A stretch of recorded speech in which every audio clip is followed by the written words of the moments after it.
সালামু আলাইকুম ভিউয়ার্স। আজকে আমি নবম ও দশম শ্রেণী সাধারণ গণিত বইয়ের অনুসরণী ১ বাস্তব সংখ্যা অধ্যায়ের উপর নতুন আরেকটি সমস্যা নিয়ে হাজির হয়েছি। সমস্যাটি হলো গণিত পাঠ্য বইয়ের ১৯ পৃষ্ঠার ১০-এর ক। তো সমস্যাটিতে বলা হয়েছে 0.31 এবং 0.12 এর মধ্যে দুইটি অমূলদ সংখ্যা নির্ণয় করো।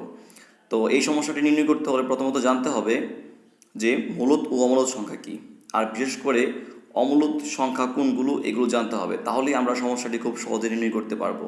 তো একটি উদাহরণের মাধ্যমে আমরা বোঝার চেষ্টা করি মূলদ ও অমূলদ সংখ্যা কী এবং এদের মধ্যে পার্থক্য কী। প্রথম উদাহরণটিতে বলা আছে 0.25 সমান সমান 1/25। এটা কীভাবে হলো?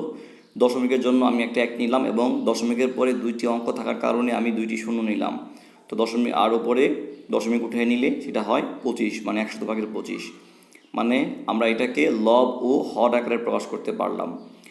আর অপরদিকে 0.25 ডট ডট ডট, মানে এটা হলো দশমিকের পরে অঙ্কগুলো অসীম, সুতরাং এটিকে ভগ্নাংশ আকারে প্রকাশ করা যাচ্ছে না। তো ভগ্নাংশ আকারে প্রকাশ করা না গেলে এটি একটি অমূলদ সংখ্যা।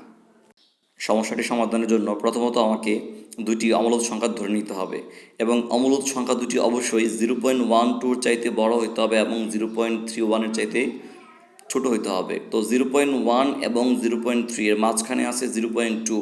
এই জন্য আমরা মনে করি প্রথম সংখ্যাটি বা একটি সংখ্যা এর সমান সমান 0.2।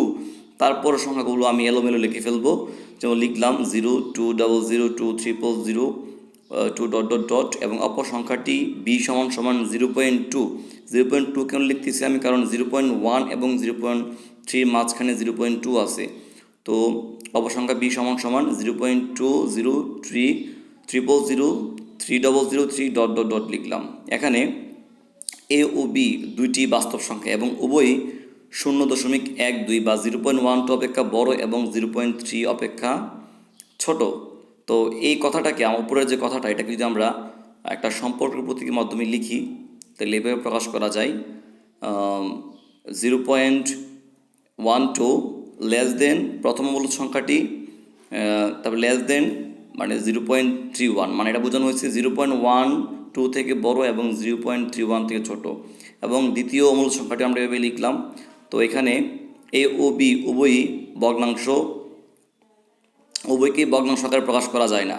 তো আমরা জানি কোনো সংখ্যাকে যদি ভগ্নাংশ আকারে প্রকাশ করা না যায়, এটা অবশ্যই কী সংখ্যা? অমূলদ সংখ্যা। তো আমরা আসলে এখানে তাহলে আমরা দুটি অমূলদ সংখ্যা নির্ণয় করলাম। খাতার মধ্যে লেখা আছে এ ও বি উভয়, এখানে হবে অমূলদ সংখ্যা, কিন্তু আমি এখানে লিখে রাখছি কি? মূলদ সংখ্যা। আমরা একটু সংশোধন করে এই জায়গাটায় মূলদের জায়গায় আমরা অমূলদ সংখ্যা লিখব। আর এভাবেই অসংখ্য অমূলদ সংখ্যা নির্ণয় করা যায়। ধন্যবাদ সবাইকে।